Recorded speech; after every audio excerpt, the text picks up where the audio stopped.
마가복음 강의 10번째 시간으로 안식일의 주인인 예수님이라는 제목으로 말씀을 보겠습니다. 모든 종교에는 성스러운 장소, 곧 성지와 성스러운 시간, 성일이 있습니다.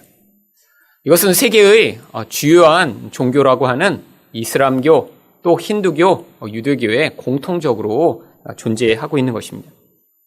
성지라고 하면요, 그래서 이슬람 사람들은 메카를 성지로 여기고 있고요.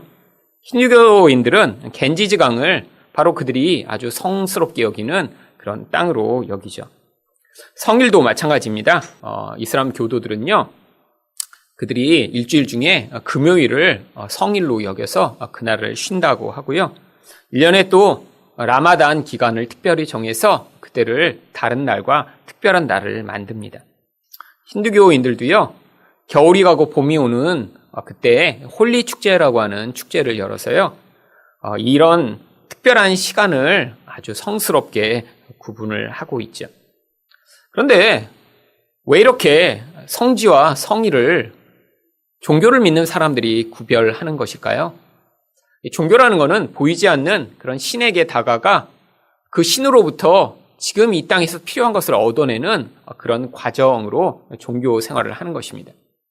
보이지 않는 신에게 다가가야 하는데 보이지 않으니까 반드시 그 신에게 접촉할 수 있는 그런 장소가 필요한 것이죠. 거기에 가면 신이 있다 하니까요, 그런 특별한 장소를 마련해 놓고 거기서 신을 만나고자 하는 것입니다. 또한요, 일상에서는 이렇게 신을 만나기가 쉽지 않습니다. 그래서 특별한 시간을 정해놓고요, 그 시간에 그 신이 특별하게 이렇게 이 땅에 내려온다든지 어떤 특별한 축복을 준다라고 생각하기 쉬운 것이죠. 보이지 않는 이렇게 신과 만나기 위해 세상 사람들은 특별한 장소와 특별한 시간을 정해 놓은 것입니다. 근데 구약 성경에도요, 이렇게 성지와 성일이 존재합니다. 그래서 유대인들은요, 가장 성스러운 장소인 바로 예루살렘의 성전을 그렇게 성지로 여기고 있었고요. 특별히 이 성전 가운데 하나님이 임재하신다라고 생각하는 그 장소를 지성소, 가장 거룩한 장소로 여기며 가장 중요한 장소로 여겼습니다. 또한요, 거룩한 시간을 정해놨어요. 일주일에 하루, 안식일은 그들이 특별한 날로 여겼고요. 또 1년마다 한 번씩 돌아오는 대속죄일은 그들이 또 어느 날보다 귀한 거룩한 날로 지켰으며, 또한 이렇게 49년이 지나 50년째에 돌아오는 희년에는요, 어떤 때보다 그날이 귀하고 또 거룩하다라고 날짜를 정해놨죠. 이렇게 모든 종교가 성지와 또 성일을 가지고 있으니까요, 이렇게 기독교인들이라고 하는 바로 이런 많은 크리스찬들도요, 이런 개념을 가지고 이렇게 성경이 이야기하는 것들을 받아들인 적들이 많이 있었습니다. 제가 어려서 저희 이제 주일학교를 하는데요, 이제 교회가 그렇게 크지 않아서 그 주일학교 할 공간이 모자랐습니다. 그래서 저희 선생님이 이 강대상으로 저희 아이들을 이렇게 올라오라고 하셔서요, 거기가 이제 딴 데보다 카페트도 깔려 있고 빨간색 훨씬 좋잖아요. 이렇게 앉아서 주일학교 하기. 그래서 한참 주일학교를 하고 있는데 그때 전도사님인지 목사님인지 누구한테 걸린 거예요. 그래서 저희가 엄청나게 혼나고 그 장소에 쫓겨난 적이 있습니다. 왜 혼내셨죠? 거긴 거룩한 장소인데 함부로 아이들이 올라가서 그 거룩함을 훼손했으니까요. 여러분, 그래서 우리가 이렇게 모여서 예배드리는 이런 곳을 대부분 뭐라고 불렀죠? 성전이라고 불렀습니다. 성전의 의미가 뭔가요? 거룩한 그런 하나님께 예배드리는 장소라는 거죠. 그래서 정말 그렇게 사람들이 모여있는 그것도 거룩하다고 여겼고요. 그래서 지금은 저희가 이렇게 뭐 카페트를 깔고 그러지 않았으니까 그런데 예전에 교회에는요, 이 강대상에 올라가려고 하면 꼭 이제 신발을 갈아 신어야만 됐습니다. 왜? 더 거룩한 장소인데 이렇게 밖에서 돌아다니던 신발을 신고 거기에 올라갈 수가 없으니까요. 예전에 제가 어떤 여자 이제 강사분을 만난 적이 있는데 이분도 그런 생각을 가지고 계시더라고요. 그래서 자기는 평생 이렇게 가장 거룩한 장소인 이렇게 강덕상 제일 높은 곳에는 한 번도 자기가 이렇게 강의를 하면서도 올라가 보신 적이 없대요. 거기는 이렇게 가장 거룩한 분만 올라가야 돼서 자기는 여자기 때문에 항상 밑에서 강의를 한다고. 그래서 거기 밑에 서면 강에 이렇게 사람들이 잘 안 보이니까 위에 올라가서 이렇게 하시라고 그래도 거부하는 거예요. 자기는 절대로 그 거룩한 곳에 이렇게 자기가 여자로 침범할 수 없기 때문에 자기 잘 안 보이더라도 낮은 곳에서 이렇게 하시겠다고. 여러분, 이런 개념이 우리가 볼 땐 굉장히 이렇게 신앙이 좋은 것 같은데요. 이게 바로 성경을 오해하고 잘 알지 못해서 나타냈던 태도입니다. 여러분, 그뿐인가요? 또한 이 기독교 가운데 바로 이렇게 거룩한 시간을 우리가 특별히 정해놓았던 적이 있었죠. 그래서요, 일주일에 하루, 바로 주일이라는 날짜가 이렇게 구약에 이야기했던 안식일을 우리가 지금은 이름만 바꿔 주일로 지키는 것으로 이렇게 지키고요. 그날은 다른 날보다 훨씬 더 중요하고 귀했기 때문에 많은 사람들이 그날을 특별하게 지키기 위한 많은 방법들을 고안해냈습니다. 그런데 성경이 어떻게 이 주일을 지켜라라고 얘기한 적이 없기 때문에요. 교단마다, 지역마다, 사람마다 지키는 방법들이 다 달랐어요. 그래서 어떤 지역에서는 이날은 뭐만 사 먹지 않으면 된다라고 이렇게 했던 적도 있고요. 또 아주 좀 보수적이고 더 신실하게 하나님을 섬기고 싶은 분들은요, 주일날은 자동차도 타면 안 된다라고 해서요, 교회 하루 전날 와서 주무시고 예배드리고 가신 분들도 있었고요. 어떤 분들은 오락을 하면 안 된다고 해서요, 그날 주일 저녁에 있는 이 축구 경기를 못 보고 정말 이렇게 궁금해서 잠을 못 주무시고 한 이런 분들이 많이 계셨죠. 여러분, 이런 오해들이 어디에서 벌어진 것이죠? 바로 이렇게 모든 종교들이 가지고 있었던 이런 거룩한 장소 혹은 거룩한 시간에 대한 이런 오해가 예수를 믿는다고 하는 우리들에게도 그 선입견 가운데 영향을 미쳤고요. 또 강화됐기 때문에 이런 성경과 관계없는 삶을 살면서 그것이 마치 신앙을 열심히 가지고 있는 것이라고 착각했던 때가 있었습니다. 이런 오해의 근원은요, 바로 이 성경이 얘기했던 이런 거룩한 장소와 거룩한 시간이 바로 예수님을 모형하고 있었음을 알지 못해서 그래요. 여러분, 구약의 이 거룩한 장소, 하나님이요, 앞으로 오실 예수 그리스도를 모형해 우리에게 미리 그림으로 보여주신 것입니다. 지금은 내가 한 장소를 정해놓고 거기에서 내가 너희를 만나는 것처럼 보여주고 있지만 때가 이르면 바로 너희가 그렇게 그 장소를 올 필요 없이 예수 그리스도를 통해 너희가 언제든지 나를 만날 수 있는 그런 때가 열릴 것이다. 그때를 소망하고 기대해라 라고 성전을 모형으로 우리에게 주신 것이죠. 여러분, 안식일 또한 그렇습니다.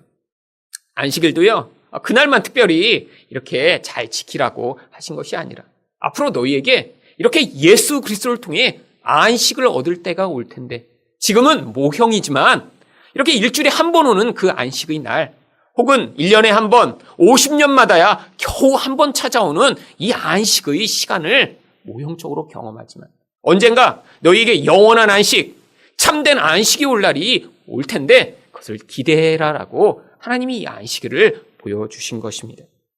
그렇다면 이렇게 하나님이 구약 성경에 지키라고 명령하셨던 안식일은 어떤 날이었나요? 첫 번째로 사람들을 위해 만들어진 날이었습니다. 23절 말씀을 보겠습니다. 안식일에 예수께서 밀밭 사이로 지나가실새 그의 제자들이 길을 열며 이삭을 자르니. 예수님은 사역 초기에 굉장히 바쁘셨던 것 같습니다. 예수님은 바빴던 게 아니라요, 예수님의 제자들도 같이 바빴겠죠. 사람들이 몰려들고요, 예수님의 말씀을 듣고 예수님에게 이렇게 치료를 받기 위해 너무 많은 사람들이 몰려들었어요. 아마 제자들은 교통 정리를 하고 줄을 세우고 또 하느라고 아마 제대로 밥도 먹지 못했던 것 같습니다. 얼마나 배고팠는지요, 지나가면서 곡식을 따다가 그 생곡식을 먹으면서 지금 허기를 때우고 있는 모습이에요. 누군가 한 명이 그랬으면요, 이렇게 생곡식 좋아하는 그런 제자가 한 명 있구나라고 생각하겠는데요. 제자들이 다 그랬다는 걸 보면요, 너무 바쁘고 너무 밥 먹을 시간도 없어서 지금 바쁘게 움직이면서 허기를 잠시 때우고 있는 모습입니다. 그런데 그 장면을 누가 목격했냐면 24절입니다. 바리새인들이 예수께 말하되 보시오, 저들이 어찌하여 안식일에 하지 못할 일을 하나이까. 여러분, 지금 바리새인들은요, 예수님을 쫓아다니고 있어요. 어느 한 지역에 예수님이 계신 게 아니라 지금 밀밭 사이로 이동하고 계신데요, 거기까지 따라와서 지금 어떤 잘못을 저지르나 보자 지금 찾고 있는 거예요. 그런데 바로 찾아냈습니다. 어떤 일이요? 바로 이삭을 따먹는 장면을 목격한 거예요. 여러분, 왜 이 이삭을 따먹는 것이 잘못된 것인가요? 구약의 안식일에는 아무 일도 하지 말라고 하나님이 율법으로 명령하셨기 때문입니다. 바로 이 안식일 율법이 나오는 출애굽기 20장 8절부터 10절까지 말씀을 보겠습니다. 안식일을 기억하여 거룩하게 지키라. 엿새 동안은 힘써 내 모든 일을 할 것이나 일곱째 날은 내 하나님 여호와의 안식일인즉 너나 내 아들이나 내 딸이나 내 남종이나 내 여종이나 내 가축이나 내 문 안에 머무는 객이라도 아무 일도 하지 말라. 여러분, 근데 아무 일도 하지 않으면 그냥 가만히 숨만 쉬고 있을 수 있나요? 뭐는 하고 뭐는 하지 말아야 대한 구체적인 것은 더 말씀해 주시지 않았어요. 그랬더니 사람들이요, 이거는 해도 된다, 이건 안 해도 된다, 안 해야 된다라고 이렇게 그 다음에 주석을 붙이기 시작한 거예요. 이렇게 붙여진 주석 책을 미시나라고 합니다. 그런데 10계명 가운데요, 10가지 계명이 있잖아요. 다른 것은 주석이 많이 붙지 않았습니다. 여러분, 살인하지 말라. 이거 뭔지, 이건 살인하는 걸까? 이건 아닐까? 이거 막 고민하고 궁금해하지 않는 영역이거든요. 여러분, 살인하지 말라. 이건 너무 명확합니다. 그쵸? 그런데 일하지 말라는요, 이거 일일까 아닐까? 그럼 화장실도 가지 말아야 되나? 손을 씻지 말아야 되나? 밥도 먹지 말아야 되나? 잠도 자지 말아야 되나? 그럼 숨도 쉬지 말아야 되나? 여러분, 사람들에게 너무 많은 고민을 야기하는 거예요. 그래서 다른 율법에 대해서는 구체적인 주석을 붙이지 않았는데요, 이 랍비들이 이 안식일 율법에 대해서만 아주 많은 율법을 붙이기 시작했습니다. 그래서요, 얼마나 고민을 많이 했는지 사람의 삶에서 나타날 수 있는 모든 종류의 행위를 49가지의 범주로 이제 카테고리를 만들었어요. 이 범주 하나하나가 아주 인간이 할 수 있는 모든 종류가 거기다 포함된 겁니다. 운반하기, 불떼기, 불 끄기, 끝내기, 지우기, 요리하기, 글쓰기, 매듭 묶기, 매듭 풀기, 심기, 고르기 등등. 이렇게 39가지를 이렇게 지금 분류한 다음에요, 그 39가지마다 또 이 묶는 거는 어떤 건 되고 어떤 건 안 되냐에 따라 또 주석을 거기다 수십 가지를 거기다 해놓은 거예요. 신발끈을 묶는 건 일이니까 안 된다. 신발끈 풀려 있는 거, 그거 묶은 거 안 되고, 또 어떤 건 되고 어떤 건 안 되고, 거기다가 또 세세한 주석을 다 붙인 거예요. 실제로 그래서요, 이 안식일 율법을 모두 다 보면요, 수십 페이지에 달합니다. 어떤 걸 해도 되고 안 해도 되고 아주 그 상세한 주석이 붙은 거예요. 그래서 사람들은요, 그것들을 지키기 위해 애썼고요, 하지 말라고 하는 거는 하지 않기 위해 아주 애썼습니다. 그런데 곡식을요, 이렇게 까는 건요, 원래의 상태에서 변형을 가하는 거기 때문에 이거는 일하는 거에 포함되고요, 하면 안 되는 일이었어요. 여러분, 사람들이 이렇게 세세하게 그 일들을 만들어 놓은 이유가 뭐죠? 그렇게 해야 내가 얼마큼 이 하나님이 명령하신 것을 지키고 있는지 그 수준을 파악할 수 있거든요. 진짜 하나님이 원하시는 것을 지키는 것에 대해서는 별 관심이 없었어요. 그 다양한 수준을 만들어 놔야, 그래야 내가 다른 사람과 비교할 때 얼마나 잘 지키고 있는지를 알 수 있는 거예요. 여러분, 십계명 가운데 있는 마지막 계명인 이웃의 것을 탐내지 말라. 이거 얼마나 여러분 지금 지키고 계세요? 나는 지금 99.9% 지키고 있어. 이렇게 할 수 있는 사람이 있나요? 이거는 잘 파악이 안 됩니다. 자기 자신도 자기를 알지 못하고요, 남을 보면 얼마나 탐내고 있는가 안 내고 있는가 이렇게 여러분 파악되세요? 저 집사님은 지금 한 70%쯤 탐내고 있는 것 같아. 딱 이렇게 지금 보이세요? 보이면? 여러분, 알 수가 없어요. 그러니까 이거에 대해서는 이런 율법을 만들어내지 않았습니다. 근데 안식일 율법은 가능한 거예요. 저 사람이 오다가 갑자기 불을 켰어요. 그럼 저 하나 어겼구나. 갑자기 이 사람이 코를 풀었어요. 그럼 또 어겼구나. 침을 뱉었는데 그게 돌 위에 떨어지면 그거는 지킨 거예요. 그건 땅이 안 패여서 일을 안 한 거예요. 근데 이 사람이 갑자기 침을 이렇게 탁 뱉었는데 돌 옆에 이렇게 조준을 잘못해서 땅이 이렇게 파였어요. 그러면 또 한 번 어겼구나. 여러분, 이 수없이 많은 율법을 가지고요, 자기와 다른 사람을 판단하면요, 1000만 명이 있어도 그 1000만 명 다 줄을 세울 수가 있습니다. 1등부터 꼴등까지가 정해지는 거예요. 그러면 자기가 어느 정도 수준인지를 알 수 있어요. 내가 열심히 지키려고 애쓰고 노력하면요, 상위 1% 안에 드는구나. 마치 수학 점수인 것처럼. 여러분, 철저하게 남과 나를 구별 지을 수 있는 율법이기 때문에 이렇게 맹렬하게 달라붙어 그 세세한 것을 다 조항으로 만들어낸 것입니다. 여러분, 근데 하나님이 율법을 주신 진짜 이유가 뭐죠? 여러분, 고대에는요, 지금처럼 이렇게 일주일에 하루 쉬는 것, 이런 일 없었습니다. 여러분, 이렇게 우리가 일요일이라고 해서 지금 국가적으로 이렇게 쉬고 있는 이런 일이요, 이거요, 얼마 전, 심지어는 100여 년 전에도 없던 일이에요. 여러분, 인류 역사 내내요, 가난한 사람들은요, 1년 365일을 쉬지 않고 일했어요. 1년에 쉴 수 있는 날 겨우 신년 새해 하루 정도? 아니군요. 끊임없이 계속 일해야 살 수 있었어요. 특별히 노예가 많았던 고대에는요, 대부분의 노예들이요, 끊임없이 하루도 쉬지 않고 일할 수밖에 없는 상황이었어요. 왜요? 부자들과 또 주인들은요, 1년 내내가 노는 날이었거든요. 자기들은 아무것도 안 해도 돼요. 그냥 삶이 노는 거예요. 그러니까 특별히 날을 정해서 놀 필요가 없어요. 그러니까 타로 날을 정하지 않았어요. 근데 가난한 자들, 노예들은요, 이렇게 남에게 소속돼야 되고 그들을 위해서 일해야 됐기 때문에요, 하루도 쉬지 못한 거예요. 여러분, 이게 일반적인 고대의 사람들의 삶이었습니다. 1%, 2%의 귀족들과 부자를 위해 나머지 전체가 하루도 쉬지 못하고 그렇게 살아가는 삶. 그런데 하나님이요, 그들을 구원해 내신 거예요. 하나님이요, 갑자기 노예 제도를 사라지게 만드시지 않았습니다. 갑자기 하나님이요, 공산주의처럼 부자들이 돈을 다 뺏어서 균등하게 만들어주시지도 않았어요.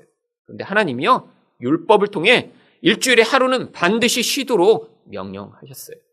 오늘 본문에 그래서 남종이나 여종이나 심지어는 짐승까지도 그날을 쉬라고 명령하신 거예요. 왜죠? 이게 바로 이렇게 하나님이요, 외적인 기준을 세워놓지 않으면요, 탐욕을 가진 인간은요, 끊임없이 다른 사람을 착취해 나의 이익을 취하고자 하기 때문에요, 바로 내가 힘을 가지게 되는 그 순간 다른 사람이 하루도 쉬지 못하고 일을 해도 나는 그것을 허용하는 그런 존재이기 때문이에요. 여러분, 생각해 보세요. 지금 만약에 이렇게 매주 쉬는 게 아니라 지금은 이제 매주 2번씩 쉬시죠? 네. 많이 쉬잖아요, 우리는요. 그런데 지금 만약에 갑자기 이렇게 이 시대가 바뀌고 그래갖고요, 일주일에 하루도 쉬지 못한다고 생각해 보세요. 그러면 사실 이 세상의 삶이 아마 지옥일 거예요. 1년 365일 동안 정말 하루도 쉴 수 있는 날이 없어요. 한 번도 늦잠을 잘 수가 없어요.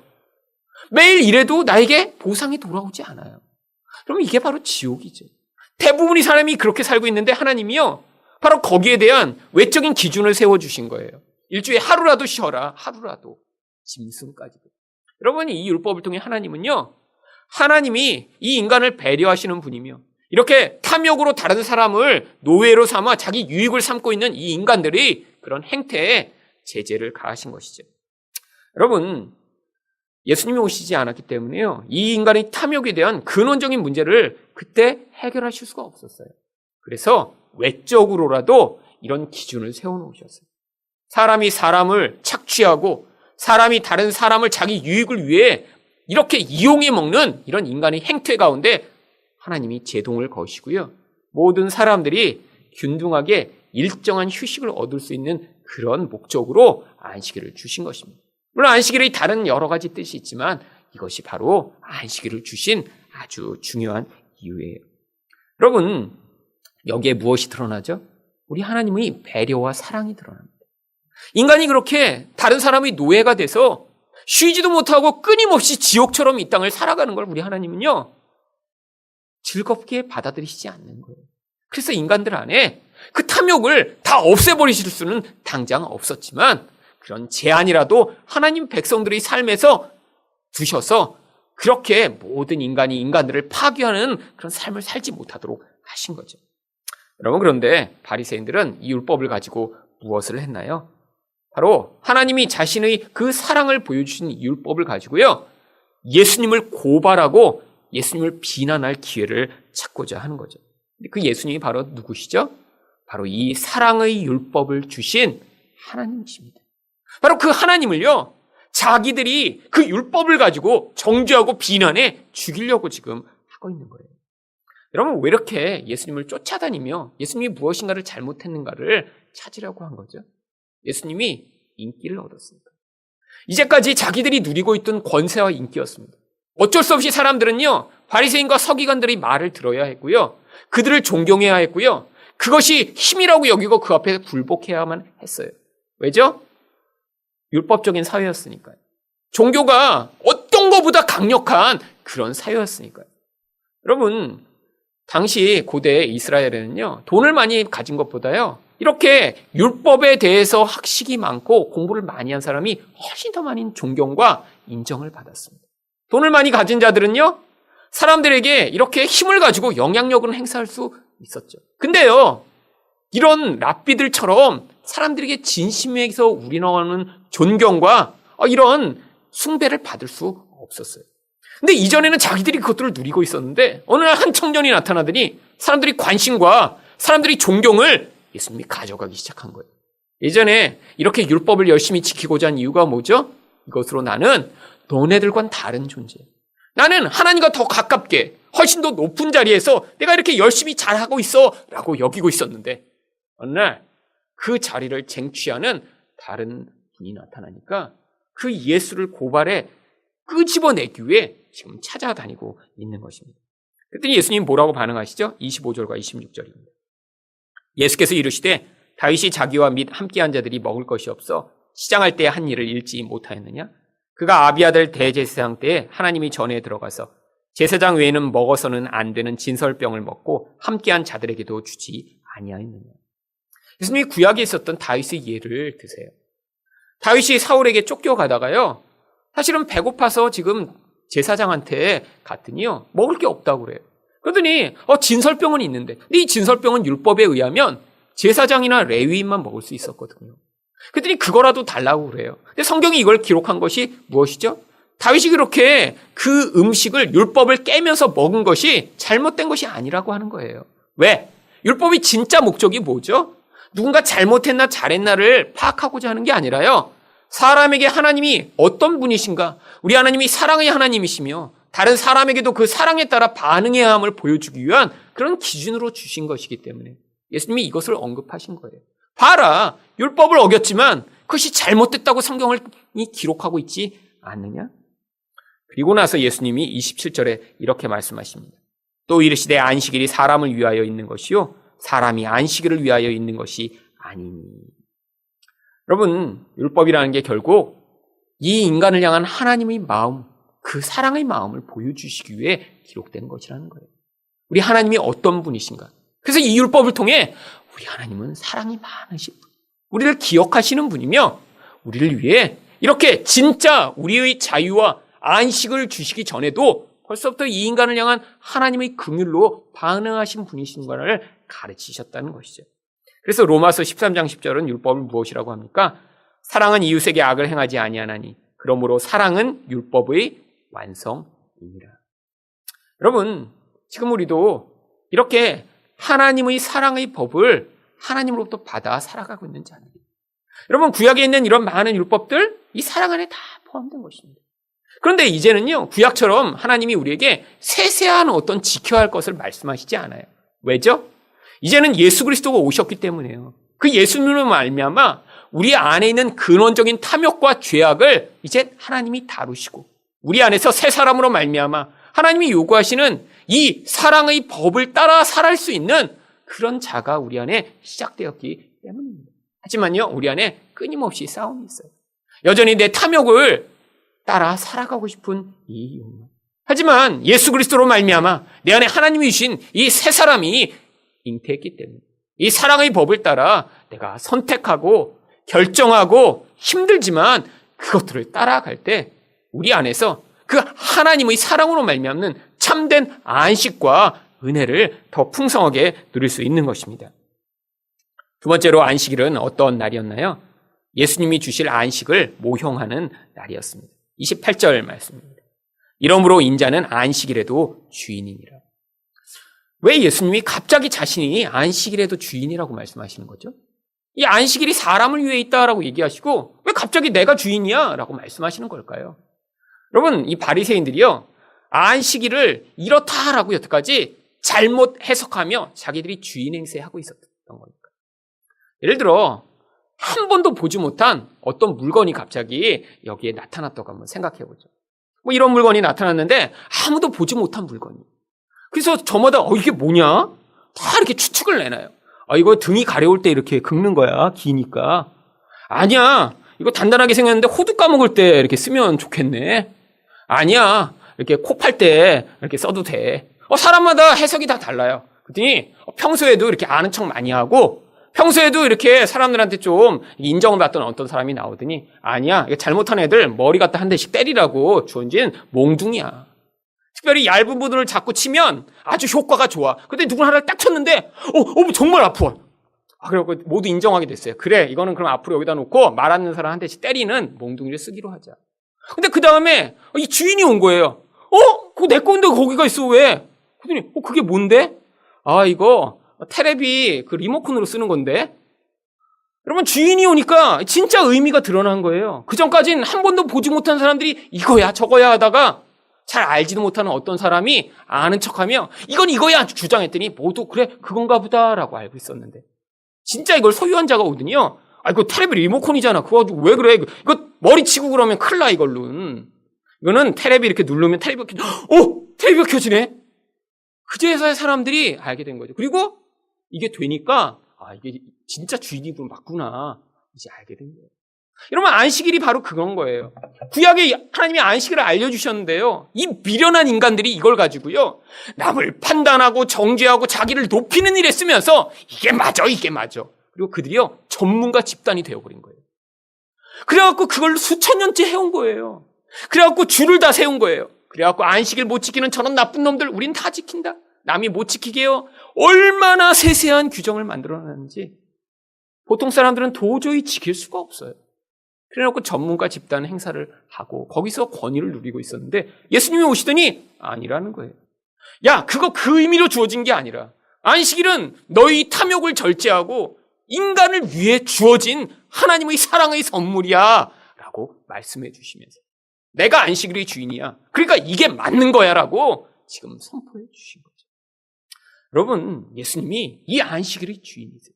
안식일이 무슨 의미인지 오셔서 이제 알려주시고 그 안식을 우리에게 주시고자 하는 것이죠. 여러분, 이 안식일은 예수님이 오셔서 주실 안식을 모용하고 있는 거예요. 여러분, 일주일에 하루 쉰다고 정말 휴식이 되나요? 여러분, 아닙니다. 여러분, 일주일에 지금 이제 하루만 쉬니까 더 쉬고 싶다고 해서 지금 이틀씩 쉬고 계시잖아요. 그랬더니 막 너무 좋으세요. 막 이틀 쉬니까 막 안식이 쫙 되세요. 여러분, 이렇게 돈이 많아지고 이렇게 여유가 많아질수록 이 휴가의 기간이 점점 늘어납니다. 여러분, 옛날 70년대 누가 그렇게 휴가를 갔어요? 여러분, 저도 어려서 기억해보면요. 저희 아버지랑 휴가 간 거요. 초등학교 때 딱 한 번 있었습니다. 한 번. 여러분, 딴 때 바쁘셔서 휴가를 못 갔어요. 해외요? 해외 구경도 못 했죠. 여러분, 그런데 이제 휴가 기간들이 깁니다. 여러분, 한국보다 국민소득이 높은 유럽 같은데요. 한 달씩 휴가 가잖아요. 그랬더니 그 사람들은 막 너무 안식이 막 풍요하게 누려서 막 늘 그냥 행복하고 막 그렇게 사나요? 아니에요. 여러분, 과도하게 하루 종일 일하고 하루도 쉬지 못한다면 그 피곤이 인간을 파괴하겠지만요. 이렇게 일주일에 하루, 이틀 이렇게 육체적 쉼을 얻는다고 인생이 진짜 안식을 얻는 게 아니라는 거예요. 진짜 안식은 예수님만이 주실 수 있다는 거예요. 이 안식일은 그 모형인 것입니다. 어떻게 안식을 얻을 수 있다고요? 마태복음 11장 28절이에요. 수고하고 무거운 짐진 자들아 다 내게로 오라. 내가 너희를 쉬게 하리라. 여러분, 우리 인생은 이 수고하고 무거운 짐진 자처럼 살고 있어요. 왜죠? 예수님이 주시는 안식을 아직 진짜 못 누렸어요. 여러분, 어려서부터 모두 다요, 이 수고하고 무거운 짐진 것 같은 인생을 벗어나기 위해 몸부림치는 삶이 바로 우리 인생입니다. 여러분, 부모들이 왜 아이들을 더 좋은 학교에 보내고 더 무장을 잘하게 시키고자 이렇게 애쓰죠? 나중에 나처럼 힘들게 살지는 말라고. 여러분, 그런데 아이한테 더 좋은 교육을 시키고 아이를 더 능력이 많게 만들면 나중에 수고하고 무거운 짐을 안 지고 살게 되나요? 아니요, 더 많은 짐을 지고 살게 됩니다. 고민할 게 너무 많아요, 나중에. 여러분, 인생에서요, 예수님을 만나지 못하는 그때까지 우리는 그 무거운 짐에서 벗어날 수가 없는 거예요. 여러분, 근데 예수님이 어떻게 우리에게 안식을 주신다고 말씀하세요? 11장 29절 말씀입니다. 나는 마음이 온유하고 겸손하니 나의 멍에를 메고 내게 배우라. 그리하면 너희 마음이 쉼을 얻으리니. 여러분, 예수님이 자신을 온유하고 겸손하다라고 말씀하세요. 결국 무슨 얘기예요? 지금 예수님에게 오셔서 배우라고 하는데요. 우리들이 지금 온유하고 겸손하지 못하다라는 거예요. 온유하고 겸손하다 의미가 무엇이냐면, 온유하다는 건요, 예수님이 말씀대로 하나님의 뜻대로 살 수 있는 것을 온유하다라고 얘기하는 거예요. 길들여진 짐승처럼요, 주인이 원하는 대로 짐승이 따라가는 거예요. 소가 잘 길들여졌으면요, 밭을 갈 때 그 주인이 원하는 대로 밭을 잘 갈게 되죠. 여러분, 겸손하다는 건요, 하나님만을 온전히 의지하는 상태를 겸손하다라고 얘기하는 거예요. 여러분, 그러니까 우리 인생 가운데 우리가 수고하고 무거운 짐을 지고 이렇게 안식이 없는 상태로 살아가는 이유가 뭐라고요? 우리가 온유하지도 않고 겸손하지도 않기 때문이에요. 여러분, 온유하지 않고 겸손하지 않다를 성경이 다른 말로 뭐라고 표현하나요? 강팍하고 교만하다라고 이야기하고 있는 것입니다. 여러분, 우리 인생은 다 강팍하고 교만해요. 어떤 사람만 교만하고 어떤 사람만 더 강팍한 것이 아니라, 죄가 만들어내는 가장 기본적 경향성이 바로 교만과 강팍이라는 것입니다. 그래서요, 우리는 눈에 안 보이는 그 하나님보다 눈에 보이는 돈, 내 힘, 내 권력, 내 학력, 이런 걸 의존하는 게 우리 기본적 경향성인 거예요. 하나님의 말씀을 듣고 순종하기보다는요, 내가 판단할 때 좋아 보이는 것을 따라 판단하고 결정하는 것이 우리들의 본래적 경향성인 것입니다. 여러분, 내 생각대로 판단하고 세상에서 그렇게 남들이 중요하다고 하는 그것들을 내가 붙들고 그것들로 내 인생을 잘 풍요롭게 만들고자 하는데요, 그게 우리 인생에 풍요를 가져오는 게 아니라 진짜 영적 빈곤과 이런 목마름과 갈등을 가져오게 된다는 거예요. 왜죠? 눈에 보는 것을 의존하다 보니까요, 경쟁이 붙는 거예요. 내가 원하는 만큼 충분히 많이 가질 수 없는 게 이 땅의 삶입니다. 아무리 많이 가져도, 아무리 높은 곳에 올라가도 나보다 더 많이 가진 사람, 더 높은 자리에 올라간 사람이 반드시 존재하기 때문이죠. 인간의 욕심은요, 어느 정도로 채워질 수가 없는 그런 영혼이 뻥 뚫려버린 무적인 것 같기 때문에, 하나님으로 그렇게 만족을 삼는 법을 배우지 못하면요, 우리 인생은 끊임없이 이런 불만족 가운데 살게 된다는 것입니다. 여러분, 예수님이 우리에게 그래서 멍에를 메고 배우자고 하세요. 그냥 배우자고 하면요, 못 배운다는 것입니다. 여러분, 멍에는요, 소 2마리를 꼭 같이 묶어서 밭을 갈게 만드는 도구예요.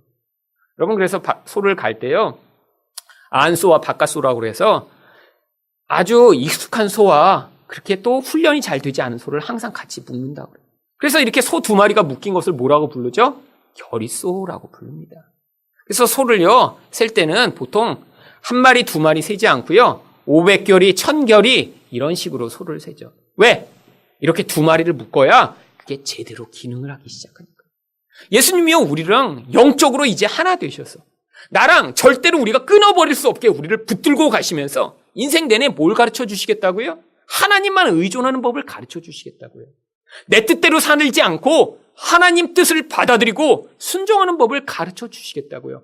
왜요? 우리를 로봇처럼 만드시려는 게 아니에요. 진짜 안식을 우리에게 주시고자 우리 인생에 찾아오셔서 이 일들을 행해 주시겠다고 하는 것입니다. 여러분, 예수를 믿는데 그런데 왜 여전히 이렇게 내 인생은 이렇게 수고하고 무거운 짐을 진 것 같으냐라고 생각하시는 분이 계실 거예요. 여러분, 얼마나 여러분 마음이 교만하고 강팍한지 예수를 믿어도 그렇게 쉽게 안 변해서 그래요. 여러분, 그게 우리 본질입니다. 여러분, 우리 본질이요, 영혼 깊숙한 데서부터 우리는 교만하고 강팍해요. 여러분, 예수 믿고 교회 몇 번 다닌다고 쉽게 변화되는 게 아니에요. 여러분, 사실 예수님과 지금 묶여 있으니까요, 그게 또 갈등이 되고 고민이 되는 거죠. 여러분, 근데 우리가 발버둥 쳐도요, 벗어날 수가 없습니다. 여러분, 성경에 써 있잖아요. 심지어 천사가 와서 끊으려고 해도 그 끈을 끊어버릴 수 없다고. 하나님이 우리를 같이 붙잡아 매시고요, 지금 같이 밭을 갈고 계신 거예요. 그래서 결국에는 우리 인생 가운데 하나님, 정말 하나님밖에 없군요. 하나님, 내 뜻대로 살지 않고 우리 하나님 뜻대로 사는 자가 되게 하여 주시옵소서라는 고백이 우리 인생에서 나오는 그 순간, 정말 내가 이제까지 찾아 헤맸던 그 진짜 안식을 우리 영혼 가운데 하나님이 맛보게 하심으로, 그것으로 말미암아 정말 내가 이 안식을 영원히 누리고 싶다. 그래서 우리가 천국에 가는 그 일을 사모하는 자리까지 이 땅에서 그것을 배우도록 예수님이 찾아오신다는 것입니다. 여러분, 천국이에요? 그것을 기대하고 가시는 곳이 천국이에요. 여러분, 여기서도 예수님이 예수님이 너무 힘들다. 예수 믿는데 이렇게 힘들고 어렵지? 그러고 계시다가 나중에 천국 가면, 여러분 천국 가면 좋으시겠어요? 여기도 힘들었는데 그럼 여기도 가기 싫다가 하나님 만나기 싫고 어려운 거 아니에요? 근데 거기 가서 하나님과 영원히 그냥 같이 살아야 되면 그게 훨씬 더 힘들죠. 그런 거니까 여기서요, 우리 하나님이 주시는 이 안식이 이렇게 잠깐 맛봐도 좋은데 거기서 그걸 영원히 둔다면 얼마나 좋을까? 하나님 어서 데려가 주세요. 이런 마음이 있는 그 마음을 가지고 천국에 가셔야죠. 여러분, 그러니까요, 아직도 너무 수고하고 무거운 짐진 것 같다. 그러면요, 여러분 영혼을 한번 돌아보세요. 내가 아직도 얼마나 이렇게 눈에 보는 것을 이렇게 의존해 하나님 말고 내 힘을 삼고자 했는가? 얼마나 하나님 뜻이 아니라 내 뜻대로 살고자 내 인생을 하기에 이렇게 인생이 힘들고 어려운가? 그래서 여러분, 하나님 앞에 이 교만과 강팍함을 용서하여 주시옵소서라고 기도하셨어요. 하나님, 이 교만하고 강팍한 마음, 이 땅에서 겸손과 온유를 배우게 은혜를 베풀어 달라고 간구하시면 예수님이 그래, 내가 이제 본격적으로 은혜를 베풀마 하고 여러분 인생에 찾아오실 거예요. 여러분, 그래서 빨리 배우셔요. 여러분 인생 가운데도 이 땅에 살면서 예수 믿는 게 이런 행복이 있구나. 예수 믿는 게 이런 자유가 있구나. 예수 믿어서 이렇게 좋구나라는 걸 맛보고 하나님 나라를 열망하고 그 나라에 들어가실 준비를 하셔야죠. 마지막으로 안식일은 어떤 날인가요? 사람들이 자기 의를 폭로하기 위해 만들어진 날이었습니다. 1절과 2절을 말씀을 보겠습니다. 예수께서 다시 회당에 들어가시니 한쪽 손 마른 사람이 거기 있는지라 사람들이 예수를 고발하려 하여 안식일에 그 사람을 고치시는가 주시하고 있거늘. 여러분, 얼마나 악한 인간들이에요. 예수님을 쫓아가세요. 지금 또 이제 회당에 들어가 예수님이 뭐 하는지 지금 주시하면서 계속 바라보고 있는 거예요. 헬라어 문법으로 보면요, 이들이 쉬지 않고 지금 눈을 부릅뜨고 예수님을 쳐다보고 있는 이 모습을 여기에 묘사하고 있습니다. 그랬더니 예수님이요, 그때 무슨 일을 하시죠? 예수께서 손 마른 사람에게 이르시되 한가운데 일어서라 하십니다. 여러분, 이 한 사람만 지금 병들었을까요? 아니에요. 예수님이 있는 곳에는요, 다양한 병든 사람들이 늘 따라다녔습니다. 그런데 예수님이요, 그 중에 이 사람을 일부러 지목하신 것은요, 이것을 통해 뭔가 보여주시고자 한 거예요. 여러분, 손이 말랐다는 건요, 무엇이죠? 이 안에 지금 피가 제대로 흐르고 있지 않은 거예요.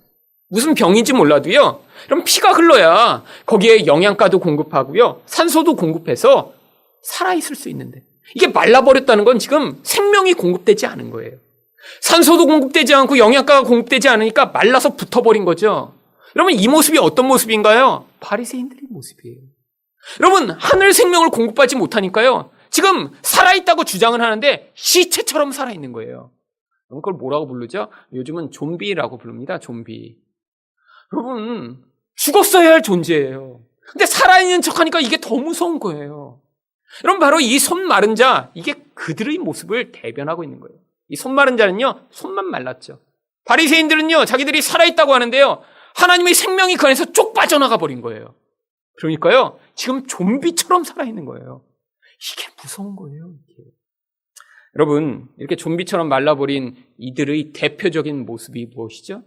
바로 예수님을요, 그 자리에서 지금 끄집어 내리려고 비난하고 비판하는 거예요. 여러분, 이게 바로 인간의 영혼 안에 있는 하나님처럼 되고자 하는 이 아담의 죄가 인간의 영혼 안에서 뿌리 깊게 영향을 미치고 있는 모습이에요. 여러분, 그래서 인간은요, 끊임없이 자신을 높이고자 인생 내내 애쓰고 사는 것입니다. 여러분, 자신이 높아질 수 있는 두 가지 방법이 있죠. 제가 뭐가 있다고 말씀드렸어요. 첫 번째는요, 자기가 가진 어떤 종류, 모든 걸 가진 사람은 없으니까요. 어떤 종류의 것을 남보다 더 많이 갖거나 혹은 그 능력을 많이 소유하는 것으로 남보다 높아질 수 있습니다. 그렇죠? 공부를 잘하는 것으로 높아질 수 있죠. 뭐 똑똑한 사람이면 좋은 학교에 간 걸로 높아질 수 있죠. 돈을 버는 사람이면 돈을 버는 걸로 높아지고, 심지어는요, 뭐 자기가 가진 어떤 장기를 가지고 많은 사람들한테 인기를 끌고 높아질 수 있죠. 여러분, 근데 이거는요, 어려운 일입니다. 여러분, 이렇게 남들이 다 좋아하는 그런 능력을 가지고 있어야 되는데 뭐 그런 걸 갖지 않고 대부분 평범하잖아요. 그러니까 참 이걸로 남보다 높아지기 쉽지 않아요. 노력을 해봤는데요. 별로 그렇게 높아지지 않았습니다. 그렇죠? 그래서 사람들이 만들어낸 또 다른 수단이 무엇이죠? 내가 높아지지 못할 바에야 다른 사람을 끄집어 내리는 거예요. 그러면 내가 높은 자리를 유지할 수 있는 거죠. 그래서 인간들이요, 비판하고 비난하기 시작한 것입니다.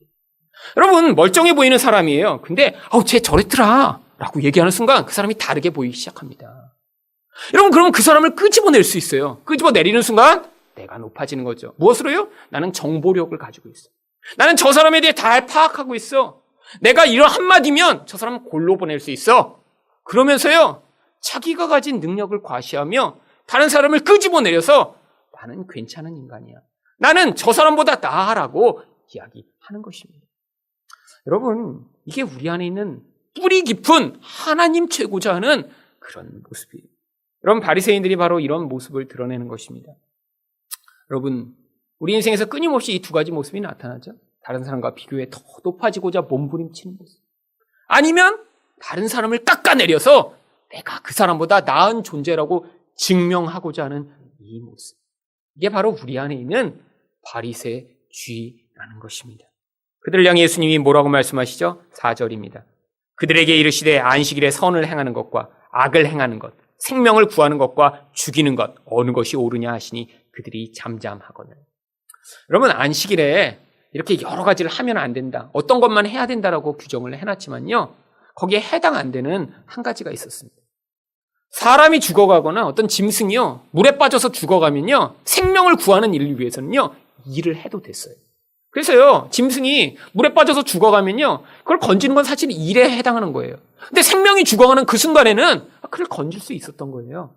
예수님이 물어보시잖아요. 선을 행하고 생명을 구하는 것, 이건 안식일에 해도 되는 거예요. 예수님이 이렇게 말씀하시는데 왜 그들이 잠잠했죠? 이게 율법으로는 해도 되는데 예수님만은 하면 안 되는 거예요. 예수님만은. 예수님이 그때 어떻게 반응하십니까? 5절입니다. 그들의 마음이 완악함을 탄식하사 노하심으로 그들을 둘러보시고. 여러분, 이 인간의 무서운 완악함, 이게 바로 하나님의 뜻을 대적하는 인간의 마음. 우리는 이렇게 높아지고 싶습니다. 내가 최고이고 싶어요. 내 자녀 최고로 만들고 싶어요. 이게 하나님처럼 되고자 인생 내내 추구하는 우리 무서운 바리새주의라는 거예요. 근데 하나님이 너 그렇게 하지 말라고 그래요. 너가 낮은 곳으로 내려가라고 그래요. 우리가 강제적으로 그렇게 하나님을 저항하면요, 하나님이 때로는요, 우리가 그렇게 높아지려고 가지고 있는 그 수단들을 우리 인생으로부터 뺏어가 버리십니다. 왜? 그렇게 우리가 하나님처럼 되고자 하는 순간엔 우리 인생이 안식을 누릴 수 없으니까요. 여러분, 그런데도 불구하고 어떤 종류의 인간들은요, 뿌리부터 하나님을 대적해요. 하나님을 고소하고요, 심지어는 하나님을 죽이려고 하는 이 강박함. 근데 예수님이요, 그 완악함을 보고 탄식하셨대요. 여러분, 이 탄식하다라고 하는 단어는요, 원래 슬퍼하다라고 하는 단어입니다. 여러분, 이 인간의 죄악을 보고 우리 예수님이요, 우신 거예요. 여러분, 하나님처럼 되고 싶어서 몸부림치는 이 바리새인들을 보고 예수님이 우신 거예요. 내 자식인데, 내가 만들어낸 인간인데, 그 인간이 하나님을 죽여서라도 하나님 자리를 찬탈하고자 하는 이 모습을 보시고 예수님은요, 마음이 너무너무 아프셔서 우셨던 거예요. 여러분, 이게 바로 우리의 모습이죠. 바리새인들이 이 모습만이 악한 게 아니라요, 끊임없이 하나님 노릇하고 싶어서 몸부림치는 우리의 모습. 우리가 누군가를 비난하고 누군가를 깎아내릴 때마다 우리는 지금 바리새인처럼 살고 있는 거예요. 내가 이렇게 높아지고 싶어서, 나는 쟤보다는 높아져야 돼, 내 자식은 쟤보다는 더 잘난 아이가 되어야 돼, 그런 마음을 가지고 살아가는 우리 모습을 볼 때마다 우리 예수님이 탄식하며 우시는 거예요. 여러분, 안식은 그런 데 주어지는 것이 아닙니다. 아무리 높아져도 거기에 안식이 있는 게 아니라 이 예수님이 주시는 안식을 누릴 때만 안식을 누릴 수 있는 거예요. 하나님이 우리 인생을 향해 너희 그 하나님 노릇을 내려놓고 나를 주로 섬기고 따라오라라고 말씀하시지만, 이 강팍한 인간들이 그 예수님을 죽이려고 달려드는 모습을 보고 우리 예수님이 마음 아파하고 계신 거예요. 예수님이 그리고 어떻게 말씀하십니까? 그 사람에게 이르시되 내 손을 내밀라 하시니 내밀매 그 손이 회복되었더라. 여러분, 이 손 마른 자, 이게 바로 우리 인생입니다. 여러분, 생명이 없어서요, 우리는 손만 마른 게 아니라 온몸이 다 말라버린 것 같은 그런 삶을 살고 있어요. 하나님이 사랑하라고 하세요. 근데 사랑을 행할 수 없는 게 우리들입니다. 왜? 생명이 없습니다. 그런데 예수님이 나오라고 하시고요. 그의 음성을 듣고 그에게 반응하면 우리 영혼 안에서 생명이 다시 시작되는 거예요. 손이 말랐던 자가 피가 돌기 시작하면서 손이 펴졌듯이 이렇게 죽어버린 자들이 좀비와 같은 인생들이 이제 하나님의 뜻에 따라 살아갈 수 있는 자로 변화가 나타나는 거예요. 그런데 반대되는 무리가 있습니다. 6절입니다. 바리새인들이 나가서 곧 헤롯 왕과 함께 어떻게 하여 예수를 죽일까 의논하니라. 여러분, 이젠 예수님을요 단순히 깎아내리려는 게 아니라요 이제 예수님을 죽이고자 합니다. 그런데 여기에 갑자기 헤롯 왕이 등장해요. 이 헤롯 왕은 도대체 누구죠? 아니, 이들은 예수님과 관련이 없는 것 같다. 왜 갑자기 이들까지도 예수님을 죽이고자 한 것이죠? 여러분, 이 바리새인들은요 자기들이 가지는 그런 종교적인 열심과 학식으로 그런 지위를 누리고 있던 자들이었다면요, 이 헤롯 왕은요 이 헤롯 가문과 연합해서 정치적 안정을 이루므로 로마로부터 특권을 받고 있던 정치적 특권층에 해당하는 자들이었습니다. 그런데 예수라는 인물이 갑자기 나타난 거예요. 사람들이 예수에 대해 환호하기 시작해요. 사람들이 예수와 함께 많이 모이기 시작합니다. 그랬더니 이 헤롯 왕이 불안해지기 시작한 거예요. 이들이 누리고 있던 현재적인 안정과 쾌락은요 어디서 오는 거예요? 지금 로마로부터 얻어내고 있는 거예요.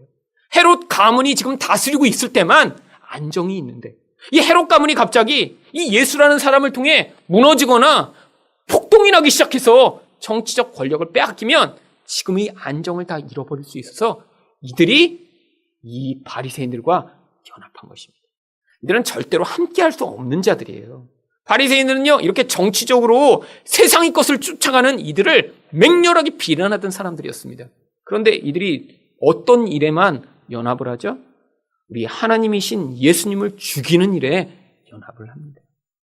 이게 인간의 모습이에요. 하나님을 나보다 높아진 자리에서 끄집어내 내가 하나님처럼 되고자 하는 이 바리새인과 같은 마음, 아니면 내가 누리고 있는 내 안정, 내가 누리고 있는 현재의 쾌락을 이 하나님이 오셔서 뺏어갈까 봐 그 하나님을 죽이고 싶은 이 인간의 마음. 여러분, 우리 안에 이런 바리새인과 헤롯과 같은 마음이 똑같이 있습니다. 여러분, 예수를 믿는다는 건요 지금 내가 누리는 안정과 쾌락과 내 부요를 예수님이 보호해 주시고 더 확장해 주시는 것을 기대하는 것이 아니에요. 여러분, 예수를 믿는다는 건 때로는 내가 가진 모든 것들을 그를 위해 다 내려놓기를 요구하시는 그것에 순종하는 자리까지 서는 것입니다. 여러분, 그런데 우리 안에 있는 이 헤롯과 같은 마음이요 그것을 맹렬하게 거부합니다. 왜요? 내 안정을 빼앗기고 내 지위를 빼앗기고 내 쾌락을 빼앗길까 봐요. 여러분, 이게 바로 바리새인과 헤롯 왕과 같은 우리 안에 있는 취약된 모습입니다. 여러분, 예수님은요 우리에게 참 안식을 주시고자 오셨는데 우리 안에 있는 이 죄악된 모습을 우리가 발견하고 회개하여 손 마른 자처럼 예수 앞에 나와 생명을 얻을 때에만 우리 안에 이런 생명을 풍성하게 누림으로 이 땅에서도 하늘에서 내려지는 안식을 누리는 그런 인생이 될 수 있습니다.